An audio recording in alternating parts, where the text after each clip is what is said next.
دا اوس لږ ودرول دغه مزه درته ګورم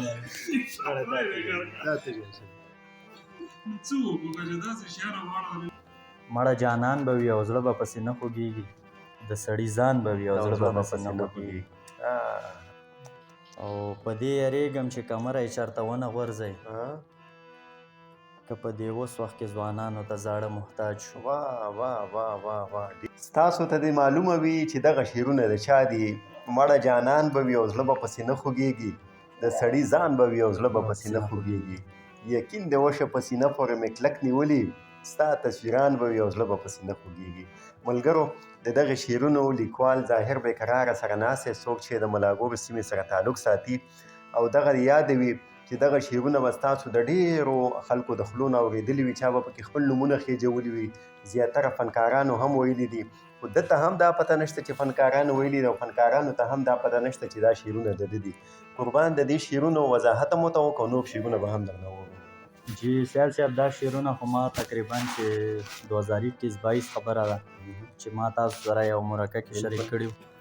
او هغې ډېر وخت شو، هغې نه دې پلو ما سره خپل موبایلونه او څه مصروفیاتو چې زه لږ سایډ ته شوی یم نو اوس راته څه ډېرو کسانو وویل، ملګرو راته وویل او دغه شعرونه ورته وموایه، پوره غزل ورته ووایه. نو کوشش به وکړم چې رایاد یې کړم او څه داسې دي دغه شعرونه چې مړه جانان به وي او زړه به پسې نه خوږېږي مړه جانان به وي او زړه به پسې نه خوږېږي د سړي ځان به وي او زړه به پسې نه خوږېږي یقین دې وشه په سینه پورې مې کلک نیولي ستا تصویران به وي او زړه به پسې نه خوږېږي او ما نه جدا دي خو الله دې د هر غم وساتي ظاهره قدر یې په کار دی که د هر یو ملک وي مړ یو انسان به وي او زړه به پسې نه خوږېږي. ډېره زیاته مننه، نور شعرونه هم ووایه ملګرو. څه عجیبه دنیا د سپکو ته درانه محتاج شو اوس غلامي کوي روپۍ ته پښتانه محتاج شو او په دې یریږم چې کمره یې چېرته ونه غورځئ